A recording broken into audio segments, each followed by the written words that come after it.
Hi, my name is Cecile Johnson. I'm the CEO of African Development Plan, and I'm here today as part of Global City Unity's community outreach to keep you informed about issues that are impacting the global African community. We do this with a hope that you will become inspired to become a part of the solution. Today's show is on the crisis in American education. It will be a two-part show, and this is show number 1. My guest is Master Teacher Ron Barker, who is one of my favorite people, who says he has done a comprehensive analysis on America's educational system and has concluded that American children hate school. That's a bit harsh, and for good reason. And that if things don't change drastically, America's students will never be able to compete with the world's top educational systems, like China, South Korea, and Finland. So I want to welcome Ron to the show. How are you doing? Thank you. Good to be here. Good. Now, I've been longing to have you on the show, so we're going to have a great time here, folks.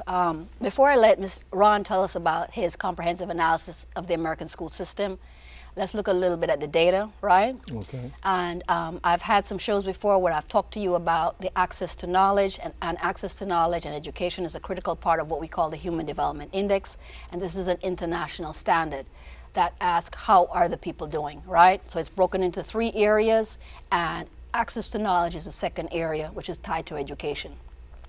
So human development covers long and healthy life, access to knowledge, and a decent standard of living. And in the US, there's a test called the National Assessment of Educational Progress, and this test is in reading and math. So some of the data that I'm going to give you is tied to that test, and it's going to tell you how the children are doing. On 4th grade and 8th grade level, when it comes to math, nationally, 41% of public school students are at grade 4 level, okay? In Illinois, 39 are proficient in 4th grade math level. When it comes to 8th grade, 34% nationally are proficient, and when it comes to Illinois, 36% are proficient in math at 8th grade level. When it comes to reading, 34% of public school students are proficient in reading at the 4th as well as the 8th grade. So only 34% on both levels, 4th and 8th grade. And in Illinois, it's a little bit higher. It's 36% at 4th grade level and 36% at 8th grade level. Now, when it comes to Chicago, right, 79% of the 8th graders are not grade level proficient in reading. 79%, okay? That means only 21% are proficient. And when it comes to math, 80% are not grade level proficient in math. So imagine if 21% are already in reading and 20% are already in math, and 100% of them are heading off to high school, the problems the teachers are now going to have because they are just not where they need to be. Now, when you break that down by race, nationally, you have for reading, 8th grade level, 17% of black children are proficient, 22% of Hispanic children are proficient, and 46% of white children are proficient. These are nothing to clap about, right? The black rate is very low, the Hispanic rate is very low, and under 50% for whites, they ain't doing so great either. So we have a crisis in public education. When you come to Illinois, you see that there's a big gap between white and black. Between white and black, you have a 33 percentage point when it comes to 4th grade reading, and Illinois is actually the 5th worst in the nation. And when it comes to 8th grade math, Illinois has a 34% gap between white and black in math, and they're the 9th worst in the nation.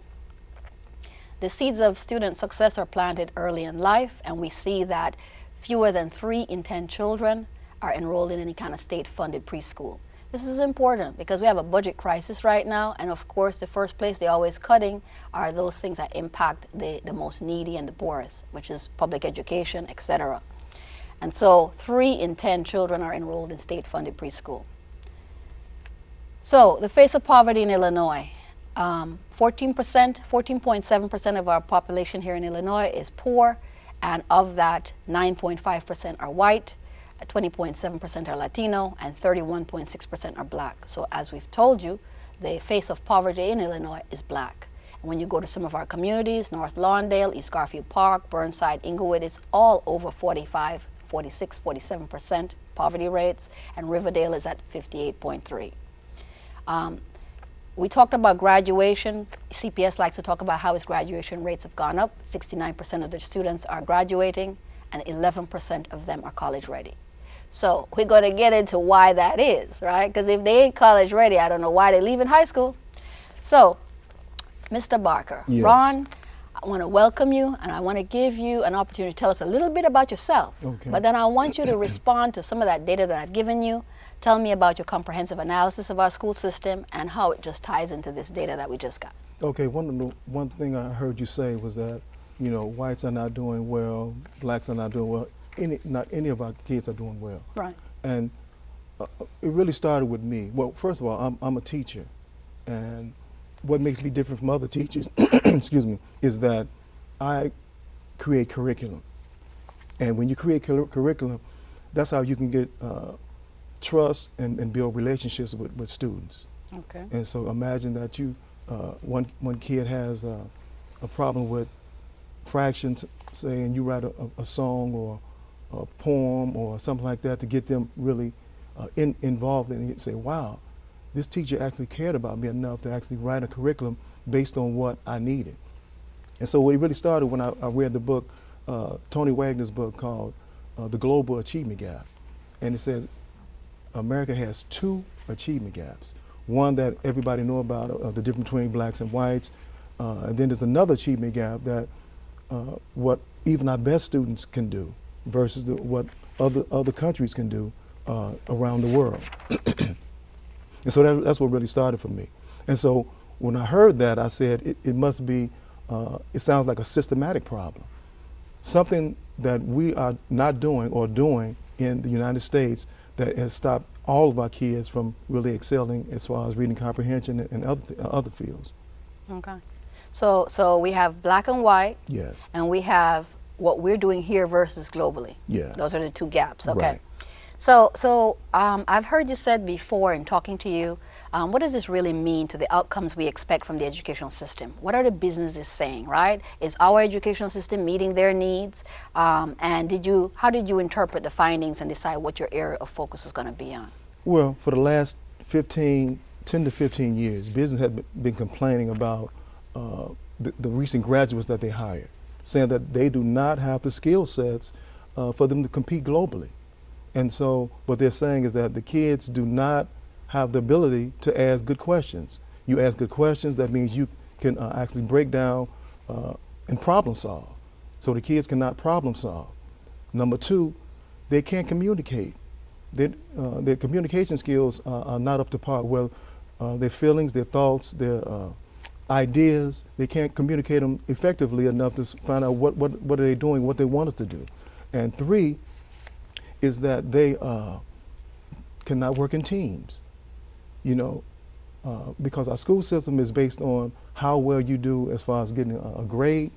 And so they're constantly asking about, how am I doing, how am I doing? And the supervisors are saying that basically if I got to continually monitor you, I can do it myself. Mm. And so that's what's happening. So they can't problem solve, can't communicate, and can't work in teams. Right. I remember when I was going to FGCU in the 80s,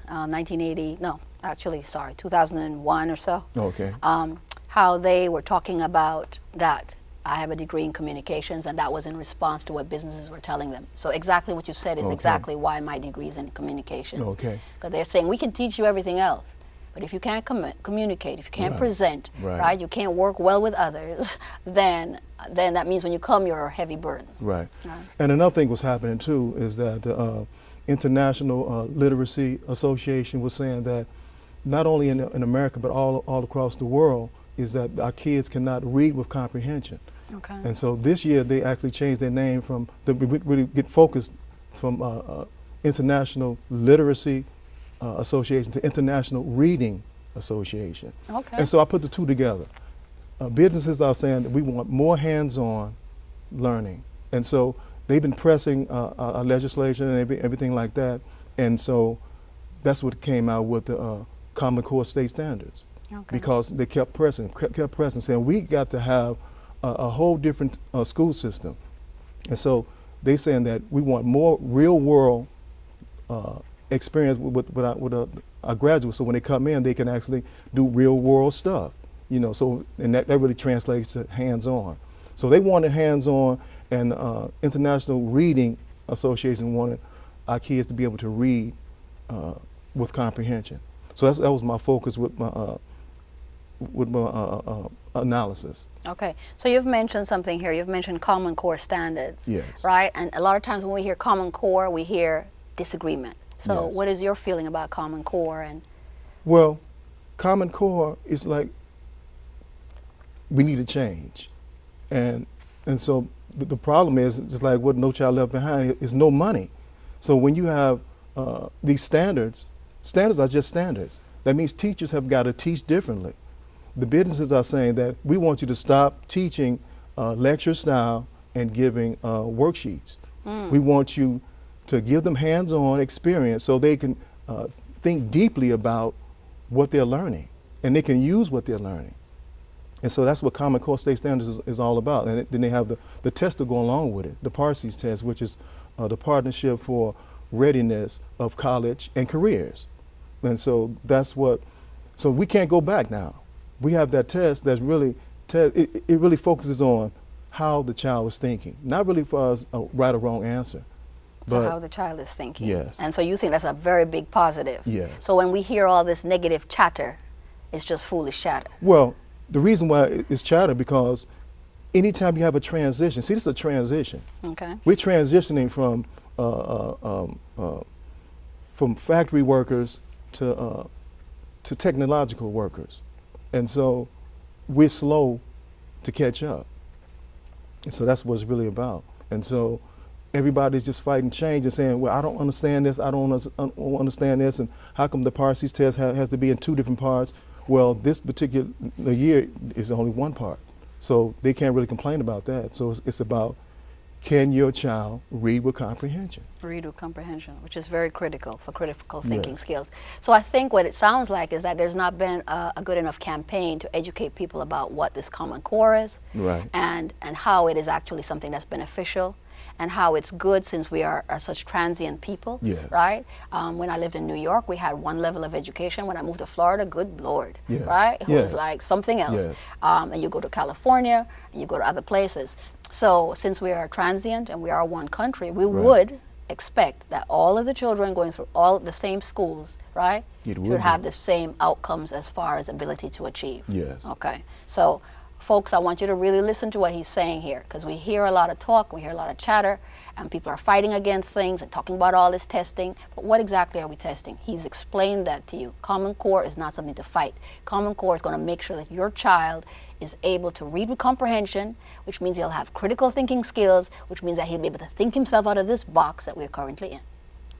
Now, you talked about, when I was doing a little pre-interview with you, that there are 6 major learning stages that a person goes through in America, right? Right. Can you expound on that? Well, it's what I call cribs to careers. Now, the cribs is when the child is first born to 2 years old. And then you have a 3 to 5-year-old, which is preschool, 3-year-old, 4-year-old, and then you have the 5-year-old kindergarten. Then you have 6 to 13, that's grammar school. Then you have 14 to 18, high school, 19 to 22, that's college. And then you have 23 and older, that's careers. So it's cribs to careers. Okay. Now, when I broke it down and far as focusing on hands-on reading, now, what I found when I analyzed the newborns to the 2-year-olds is that the mothers did a fantastic job of what they call lap reading. They put the child in their lap, have the book. Well, first of all, I had to analyze what is the common definition of what is reading with comprehension. Right.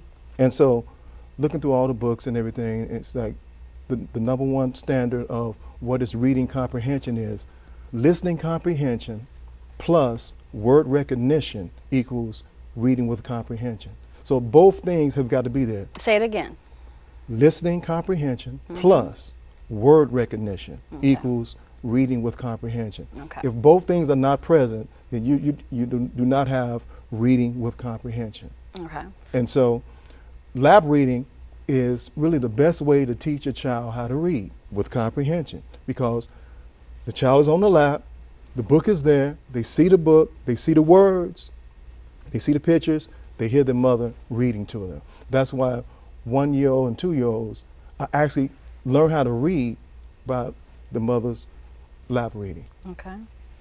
Then you go into the 3 to 5-year-olds. The child turns 3, goes into preschool. It's not a one-on-one anymore. It's 20, 25, sometimes 30 kids. So they have to sit there crisscross applesauce with their hands folded, legs folded, and the teacher's the only one to have a book. So the teacher reads the story, turns the picture around, and shows the picture for 3-year-old, 4-year-old, and 5-year-old. So for 3 full years, the child is only exposed to one side of the reading comprehension equation, which is listening comprehension. 0 exposure to word recognition. Then they turn 6 and go to 1st grade. The book has changed. All of a sudden, the kid has their own book. They look at the picture, and it's a beautiful color illustration, but then they open it up. It's all these words. What happened? So it went from listening comprehension, just listening comprehension, to total word recognition. We never put it together. So for 1st grade and 2nd grade, they are struggling with words. They got their own book. They're struggling with words. They get a word list called a Deutsch word list, a vocabulary list, and they have to look up the words. So when they're reading, when they look up words, the definition has sometimes 3 or 4 different definitions. Right. So what definition is put with the word that was in the text of the story? Right. They never put that together. Then we change again. In 3rd grade, it goes to reading comprehension. Some kind of way, magically, they're supposed to put the listening comprehension and the word recognition to get reading comprehension in 3rd grade. Why? Because now they take this Parsees test, or it used to be the ISAT test. And so the teacher tells them, you're going to take this test, and it's going to determine if you're going to pass the 4th grade or not. They take the test, the results come back, they're reading on the kindergarten level. They're reading on the kindergarten level because we never put the equation together. We never put reading comprehension or listening comprehension with word recognition, because I keep hearing about, affluent kids hear 30 million more words than poor kids. What good is it if they can't recognize it in print? Right. And so that's the whole thing. But then it goes on, it goes even further. This is where the kids really hate school. So they take the test in 3rd grade. The results come back, they're reading on the kindergarten level. Then for 4th grade to 8th grade, they're fighting because they're 3 grade levels behind. They're fighting, scratching, clawing, pulling their way up to try to get to where they need to be in 8th grade. And 8th grade comes, the results come back, they're reading on the 7th grade level. And that's pretty remarkable, because in order to really move up, that's why it's so hard, because it's like being behind in a mortgage. When January's mortgage is due, when February comes, you owe January and February. But see, 3rd grade is the foundation for 4th grade learning. 4th grade is the foundation for 5th grade learning. Right. So there you are. So in 8th grade, you are 1 grade level behind. But then this is what we do. We pass them to high school, where everything is based on reading comprehension. So now they have 5 or 6 different teachers that all of them don't know what kind of homework the other one is given. And it's all based on reading comprehension. And so that's when we have this mass dropout rate. They're just frustrated. They're frustrated. But you're saying that they're a grade level behind once they get to 8th grade, and that's not what I'm seeing. I'm seeing high schools telling me that they're coming in at 9th grade, and many of them are on the 4th and 5th grade reading level. Well, those are the ones that are scratching and clawing. Right. I mean, it's easy to see that after 1st grade and 2nd grade, when they just give you all these words. Because see, if you look from a child's perspective, 3-year-old, 4-year-old, and 5-year-old, what's for them to say that reading is all about adults looking at pictures, making up a story, and turning it around and showing the picture? Right, right, because they're not hands-on. They're not hands-on. They have no exposure to the words. They don't know that you're reading words and actually it's pictures and then it's words, because they don't see them. Right. The teacher is the only one that has a book.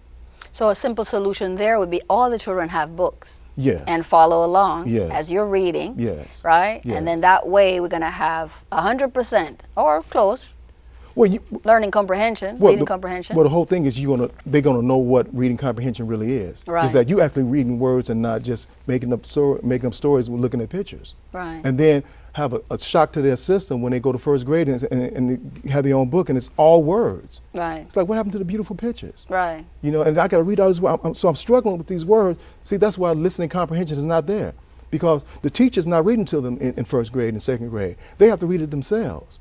See, in 3-year-old and 4-year and 5-year-old, the teachers were reading, so the listening comprehension was there. So now they're focusing totally on the words. See, in teaching we call it a word calling. When you word call, that's why I'm saying reading with comprehension. Reading with comprehension means that you understand what's going on. When you just reading, word calling is that you're reading the words and it seems like you know what's going on, but then when you take a test, you don't know what's happening. You don't know what's happening. Well, it sounds kind of simple, talking to you, right? As to some of the things that are a major problem. And I'm glad you broke it down like that, because you're giving me a better understanding. Having 4 children, 4 different abilities. Yes. All of them ended up becoming very successful in coming out of school, but had to pull hair out for some of them, right? Yeah. And realizing that thing with the reading was a big thing, because we read to them from they were babies, right? Right. And like I said, different children process differently. Yes. But once they began to actually read their own little books, it Yes. began to change. Yeah. Then I would give them, I would make my own practice book report, right? And then depending on how young the child was, I would put up a big box first and say, draw and tell me what the story was, right? Well, and that's then if fun. they could write a little words, That's then fun. write what the story was. So that's from they were little, they had to do some of that. So I'd give them extra homework and summer school work, right?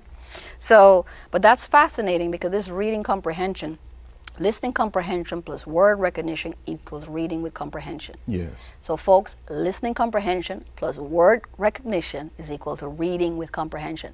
And this is a very important thing for us to recognize and to master, because as you hear Ron talking, we have a disconnect. We have a disconnect, and 0 to 5, children are so open and receptive. They're Right. able to learn new languages, Yes. so many different things. And yet between 3 and 5, we're shutting them down. I mean, when they're folding their hands, it's like we're suppressing their feelings, and we're stifling their curiosity. Kids love to ask questions. You know, 3, 4, 5-year-olds, they love to ask questions. Right. So we got them sitting there with their hands folded. We're actually teaching them, don't ask questions. Right, right. That doesn't make any sense. Yes. I remember looking for a babysitter in Fort Myers and going to a woman's house. And when I went in, there were these children and they were sitting like this, right? Yeah. The place was nice, spick and span.